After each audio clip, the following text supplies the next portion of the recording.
Bankruptcy is a bad word. Believe me, I know through experience that even just saying the word is a conversation killer. However, with all of the craziness of 2020, I know that many people who haven't even thought of bankruptcy before are actually considering it. I learned a lot of lessons when my husband and I filed for bankruptcy in 2009, and I'm hoping that my advice can give you a warning, a silver lining, and some hope.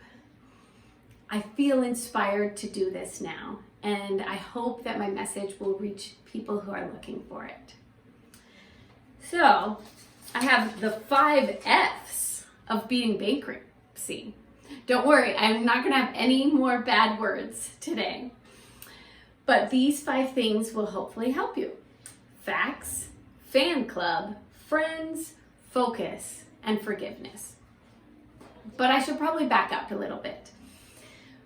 A few years after my husband got married, I was converted to the beauty of investing in real estate. It happened when he made as much money in a couple of months than I made in a whole year as a social worker. We would invest in different properties, and we wouldn't really live on a large income. If those of you who know me can tell, because we still wore hand-me-down clothes, pushed an outdated stroller, and had used cars. But we would reinvest our money into other businesses, including properties. We would borrow money, and then when the big payout came, when the property sold, we would pay off everything. However, like many people, we experienced the real estate bubble popping in 2008. And we found ourselves upside down in multiple real estate properties. We ended up not being able to sell our house for as much as we owed on it. So we decided to do what's called a short sale. Now, if you didn't know this, I'm going to tell you, creditors, like a mortgage lender, will not even work with you until you stop making payments or you default on your loan. The problem is, once you default, your credit score plummets, and I mean drastically. We had really good credit before this. And then all of a sudden, they decrease your credit limits and your debts keep on increasing, so you're trapped. I felt like we were playing a game and it was all rigged against us by the creditors. So we lost our home, and we were optimistic still, and we thought, well, we can still someday pay for all these debts. It wasn't until we started getting serious legal documents, subpoenas, to appear in court that we decided we better talk to our lawyer. Well, that brings me to the first F of beating bankruptcy. We needed to learn the facts, and gratefully, the lawyer could help us learn the facts. Now, let me give a little disclaimer here. Obviously, if you don't know me, I'm not a lawyer. I'm not going to give you legal advice.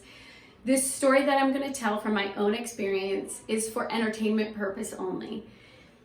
And you will have great help if you get a good lawyer that knows the facts. So our lawyer taught us one thing, that even if we did file for bankruptcy, we could still repay the debts that we owed, which was really important to us. We felt like that was important to our integrity and to our honesty, to be able to repay what we had owed. The second thing that I learned is, what is bankruptcy? I just felt like it was an evil label or a sign of failure. And we simply needed to show a judge the truth of our lives. We were in debt way up to here, our income was way down there, and there was no way to reconcile the differences. Gratefully, the lawyer did agree with us, and our bankruptcy was discharged in 2009. But let me tell you a little bit more about our journey. You see, beating bankruptcy, F number 2 is fan club.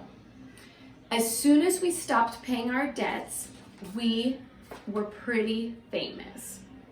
We got phone calls all day, every day from creditors. So one day my husband brought his phone to me and he said, "Look what I did." He saved the numbers of the creditors into his phone and he labeled them fan club. I think at one point he had over 19 fan clubs calling him. This took something that would have been really discouraging and scary and made it fun. Now, we had learned never to answer these phone calls. One day I thought, well, what could be the big deal? What's the harm in answering a phone call from a creditor? So I answered. I found myself verbally abused and berated, and it sent me in a downward spiral of depression and anxiety and worry. And I wasn't spending my time doing something positive, being kind and patient to my children, or even finding financial solutions. From then and there, I decided to avoid my fake fan club. Beating bankruptcy F number 2, avoid your fake fan club. Number 3 is kind of the opposite. Find your true friends. Yes, I found that I needed to be careful about the influences in my life. I needed to be careful of people that were going to talk to me or relate to me in a judgmental, discouraging, or worrisome way.